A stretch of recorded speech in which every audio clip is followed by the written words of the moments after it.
Selamat datang di YouTube channel Podcast Semi Horor. Sebelum mulai mendengarkan, silakan klik tombol subscribe dan nyalakan tombol notifikasinya. Jangan lupa untuk gunakan headset kalian dan selamat mendengarkan. Selamat datang di podcast Semi Horor. Anjay. Selamat datang. Pada ibu-ibu. Kenalkan, saya Aziz Echo. Yunda Bas. Kami berdua organ tunggal. Wah, serasa Udah sampai episode berapa ini kita sekarang? 38. 38. Gila-gila the best. Emang kita berdua dan kalian semua. Masih kita berdua pemirsa. karena si WH masih sibuk. Masih sibuk dari dunia perpodcastan, pemirsa. Gimana Ini nih? cerita hari ini datang dari kota mana nih? Kayaknya dilihat-lihat cerita ini kok datang dari kota Bandung, Jawa Barat. Woi, orang Bandung tolong komen di kolom komentar kalau di YouTube. Ya, Di Spotify nggak bisa di komen. Spotify cukup didengarkan saja. Tapi di Ini ceritanya dia nulis cerita ini pas 31 Agustus dan kejadian ini 2 minggu yang lalu, berarti 2 minggu yang lalu setelah 31 Agustus. masih fresh berarti ya. Iya, dari anget-anget. open. Ya sebulanan lah. Gas Sebulan dah. lalu. Ya gas.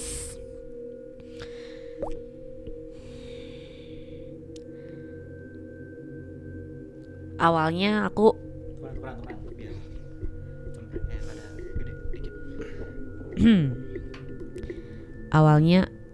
kok aneh. Awalnya aku sama sekali gak percaya dengan hantu kepala buntung. Biasanya kalau gak pocong ya kuntilanak. Tapi beberapa minggu yang lalu aku mengalaminya sendiri. Sampai sekarang nulis ini pun masih berasa energi negatifnya. Beberapa minggu yang lalu, dikarenakan masih WFH, aku memutuskan untuk pergi ke Bandung buat staycation di salah satu guest house yang terletak di daerah Pasteur. Aku sebelumnya pernah beberapa kali nginep di guest house itu dan gak ngalamin hal aneh. Paling cuma TV yang nyala atau mati sendiri. Notabene itu merupakan hal biasa. Guest house-nya gak terlalu besar, 2 lantai dan hanya ada beberapa kamar saja. Saat itu aku tiba di Bandung jam 10 malam. Namun sebelumnya sudah telepon pihak guest house bahwa aku bakalan late check-in. Malam itu guest house nampak sepi. Tidak banyak kendaraan yang parkir.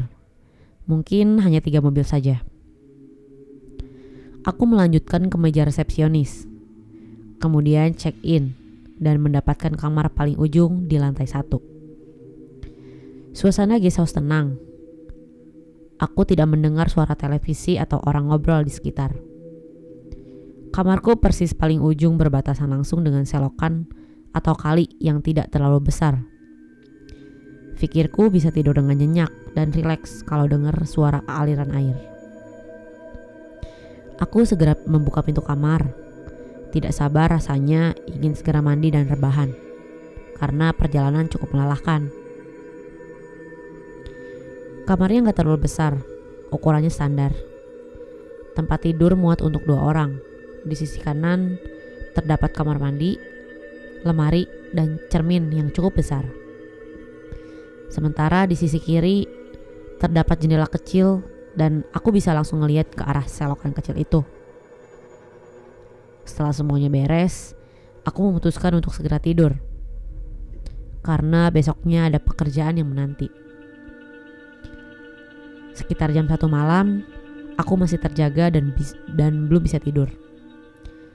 Mungkin nyalain televisi nantinya bakalan ngantuk dan ketiduran.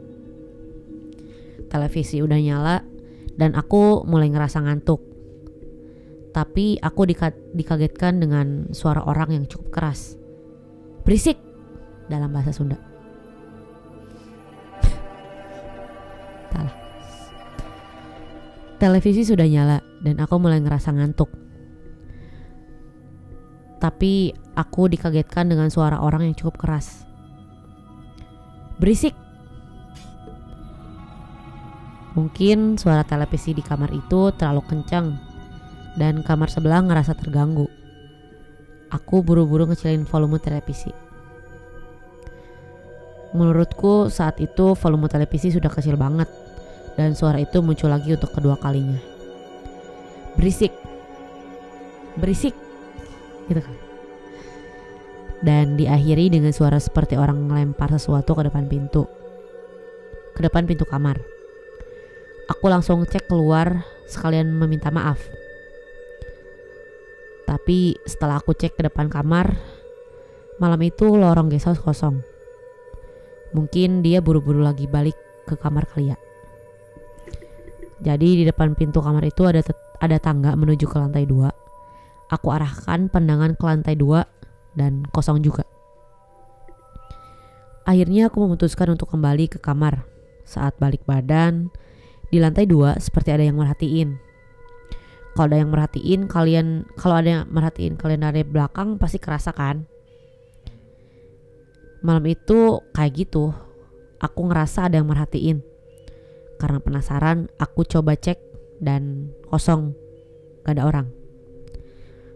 Mungkin saja itu hanya perasaan aku. Tengah malam kan, pasti ngantuk pula. Aku membuka pintu kamar dan menutupnya kembali. Menjelang subuh, aku baru bisa tidur. Karena sebelumnya aku sama sekali gak bisa tidur. Hawanya berasa panas. Padahal Bandung udaranya kalau malam selalu dingin. Keesokan harinya aktivitas berjalan seperti biasa. Kerja sampai jam 5 sore. Setelahnya bisa istirahat. Aku cek kembali keadaan guest house sore itu tampak tenang. Pengunjung tidak terlalu banyak. Mungkin menjelang weekend baru rame. Jam 9 malam iseng scroll GrabFood terdekat dan aku memesan beberapa makanan karena belum makan malam juga. Sekitar jam 10-an makanan tersebut udah sampai dan aku keluar buat ngambil di resepsionis. Masih kelihatan sepi. Mungkin hanya 2 atau 3 kamar yang terisi di lantai 1. Makanan udah aku ambil dan bergegas kembali ke kamar. Begitu mau membuka pintu kamar, baunya itu agak kurang enak. Seperti bau anyir. Apa mungkin ada kucing atau tikus yang mati? Aku perhatikan keadaan sekitar, tidak tampak tanda-tanda tikus atau kucing mati. Lalu bau anyirnya itu berasal dari mana? Kepenting jugalah diurusin, mending cepet-cepet balik dan makan, pikirku. Jam 11-an malam aku keluar kamar dengan niatan untuk membuang sampah makanan. Kok malah kecium bau anyir lagi ya? Aneh. Soalnya gak ada tanda-tanda hewan atau darah yang berceceran di lantai sekitar guest house. Mungkin selang 10 menit saat aku kembali ke kamar dan jendela kamar sebelah kiri kayak ada yang ngelempar batu kecil. Karena penasaran, aku bukalah jendela kamar dan aku cek sekitar selokan. Gak ada tanda-tanda orang iseng, malah kecium wangi bunga melati. Untuk ngusir rasa takut, aku nyalain televisi dengan volume yang kecil. Dan terdengar lagi suara kayak kemarin malam. Berisik. Siapa sebenarnya orang itu? Padahal suara televisi kecil dan aku pastikan gak akan kedengaran juga keluar. Dengan perasaan sedikit takut, aku coba cek keluar kamar dan saat itu kosong. Gak ada orang di luar. Tapi bau anyir mulai kerasa pekat. Posisi badanku menghadap ke depan. Dan malam itu kayak ada yang merhatiin dari belakang. Persis kejadiannya seperti malam kemarin. Dan kalian tahu apa yang aku lihat saat balik badan ke arah tangga? Di atas tangga itu ada sosok memakai celana hitam, baju panjang berwarna abu-abu, dan dia lagi megang kepalanya. Darah bercucuran dari lehernya. Begitupun dengan kepala yang ia pegang. Bau darah sangat pekat, dan darah yang gak kunjung berhenti mengalir, netes ke lantai. Anehnya, badanku sama sekali gak bisa digerakin. Mulut juga seakan dikunci, gak bisa teriak. Ia menunjuk ke arah kanan, yang mana itu ada selokan samping guest house. Ada apa dengan selokan itu? Aku berusaha biar bisa lari, dan kepikiran pesan almarhum nenek. Kalau lagi takut atau sedang menghadapi makhluk goib, baca beberapa kali ayat kursi dan bayangkan api lagi ngelingkerin tubuh sendiri, dan lama-lama lingkarannya membesar. Tanpa berpikir panjang, aku langsung memejamkan mata dan mulai mempraktekkan amanah nenek. Perlahan aku membuka mata dan makhluk itu udah gak ada di hadapanku lagi. Itu adalah kali pertamanya ngeliat makhluk yang kayak gitu. Pocong sama kuntilanak kalah jauh seremnya. Aku masih teringat hantu kepala buntung itu menuju ke arah selokan. Dan entah kenapa aku langsung membuka jendela, lalu memfokuskan penglihatan ke arah selokan. Kemudian refleks bertawasul yang notabene aku gak pernah ngelakuin itu. Dan beberapa saat setelahnya aku diberikan visualisasi kejadian atau keadaan tempat ini saat masa penjajahan Belanda. Kenapa kayak gitu? Soalnya aku dengar beberapa orang sedang berbicara dengan bahasa Belanda. Mereka membawa seseorang, entah siapa, kurang jelas. Dari warna bajunya, ia memakai baju warna abu-abu. Kedua orang Belanda itu menyeret orang yang mereka bawa sampai ke pentak sebuah pohon, meringis minta ampun. Tapi orang Belanda itu tidak memperdulikannya. Beberapa saat setelahnya datang kakek tua, memakai pakaian warna putih, sarung, dan ikat kepala. Ia berdiskusi dengan orang Belanda. Aku pikir ia bakalan nolongin orang itu, tapi dugaanku salah. Orang Belanda itu kemudian memberikan sesuatu kepada si kakek. Bentuknya agak panjang, dan ternyata yang diberikan oleh mereka itu adalah bedog atau pisau panjang. Golok, sama aja gak sih? Golok. Lantas mau ngapain kakek tersebut? Perlahan ia membuka wadah golok itu dan berjalan mendekati orang yang mengenakan pakaian abu-abu. Lalu bles, kakek memotong kepala orang itu tanpa ampun sampai benar-benar lepas kepalanya. Aku yang menyaksikan kejadian itu gak bisa berbuat apa-apa, cuman speechless. Bingung harus gimana. Deg-degan juga dan gak tahu apa yang harus dilakuin. Badan orang itu digeletakkan begitu saja di depan pohon, dan kepalanya dibuang ke selokan itu. Sama sekali tidak terlihat ekspresi rasa bersalah atau menyesal. Sampai sekarang aku gak tahu kepala buntung itu siapa dan kenapa dia dibunuh. Karena aku gak mau membuka komunikasi dengannya, ngebayangin darah yang bercucuran dari lehernya aja udah ngebuat perutku mual. Sekian cerita dari saya. Sukses selalu podcast Mi Horor. Amin. Sosok hantu tanpa kepala. Sama ceritanya kayak di episode ke-29, Jarum. Hantu pencuri jarum. Baru juga mau ngomong. Tapi ceritanya tuh segini singkat ya sebenarnya. Cuman agak ya lumayan lah. Mantap gitu. Mantap sih. Mantap banget. Mantap.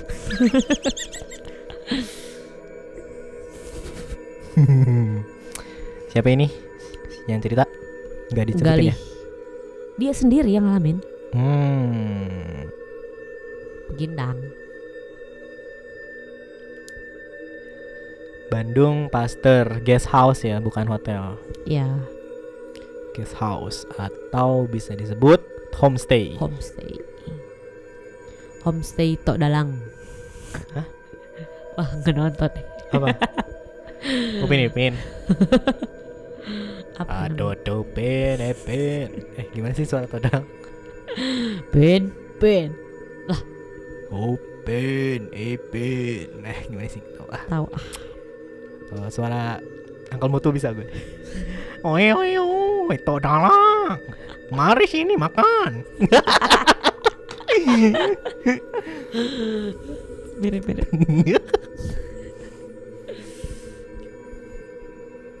Terus dia kan ngelihatnya di lorong ya. Bukan lorong. Iya, lorong. Yang kayak mau ke lantai 2 gitu. Pas dia ngeliat, dia terbujur kaku. Dia terdiam, nge-freeze gitu kan, nge-freeze. Gak bisa ngapa-ngapain, tapi otak tetap jalan. Anjir, gue kok gak bisa ngapa-ngapain. Kayak di ini gak sih? Di erep. Apa sih namanya? Bahasa Indonesianya? Ketindihan. Ketindihan kan kita mikir nih. Bahkan kita juga buka mata, cuman gak bisa ngapa-ngapain. Cuman biasanya nangis sih. Biasanya gak sih kalau gue teriak? Nggak, kalau di komedi itu biasanya nangis. Ternyata kakinya ketindihan, diinjak. Apa namanya? Si Nunung itu? Si Siapa? Si Andre. Bukan. Ajis. Bukan. Lu dong. Lawak jadul. Oh, Sri Mulat. Nah, Sri Mulat. Cerita nangis tiba-tiba kenapa keinjak. Nah, dia nge-freeze terus baca doa sambil ngebayangin kalau dia tuh dilindungi oleh api yang semakin lama bacaan ayat kursinya semakin gede lingkaran apinya. Kayaknya bisa dicoba tuh buat kalian pendengar dan penonton. Hantunya nunjuk ke arah selokan ya. Nah, pas kayak semacam ngasih tahu nggak sih? Ngasih petunjuk, semacam petunjuk. Tunjukkan tiba-tiba set ke kanan. Awalnya itu kan dia ini ya nyalain TV, terus tiba-tiba ada suara orang kayak negur gitu. Jangan berisik Don, gitu. Berisik gitu. Iya. Kayak Ambarita. Sama siapa? Di mana?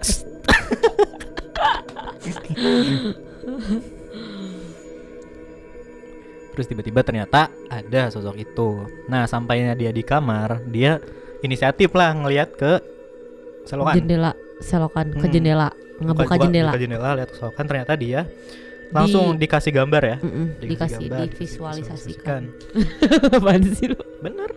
Iya, divisualisasikan.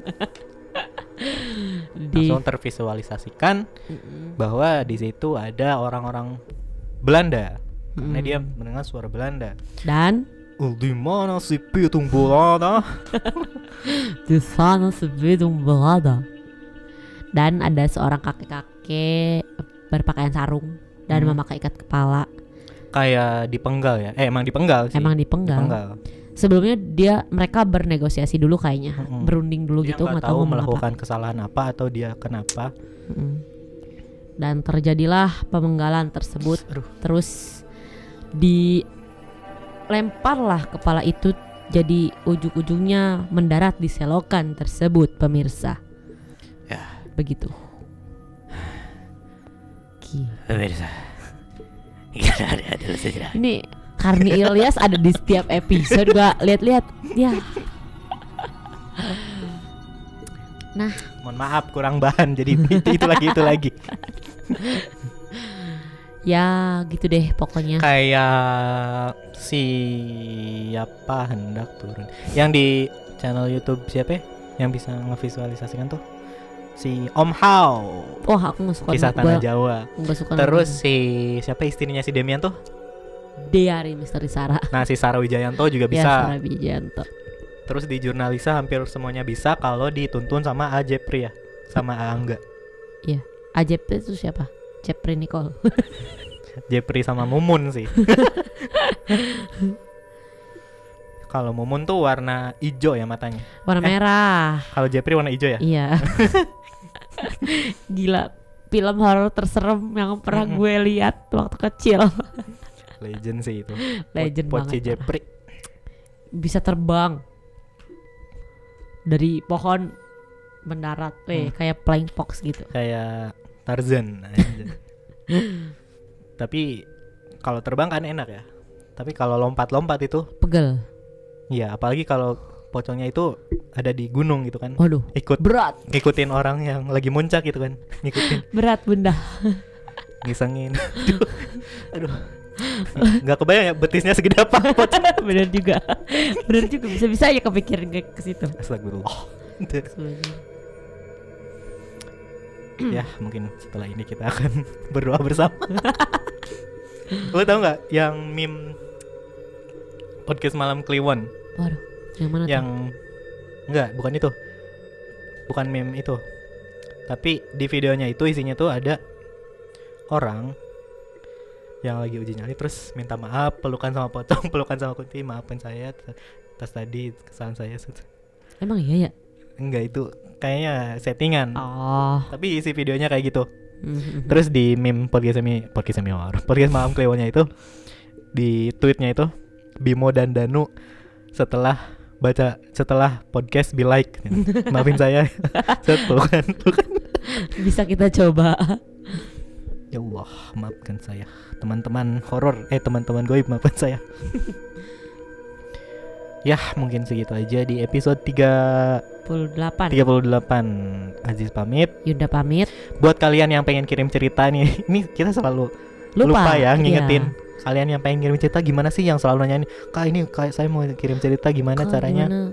Padahal mah tinggal di DM aja sih, nggak apa-apa. Padahal pas kalian nanyain kayak gitu, bawahnya bisa langsung tuh ceritain aja. Tapi kalau kalian pengen ngirim cerita kayak orang-orang sebelumnya, kalian bisa klik link di bio Instagram @podcastsemi-horror. Terus promo YouTube loh, silakan. Dan juga di YouTube bisa kalian lihat, terus tonton sampai beres. Yang bisa di Spotify lagi.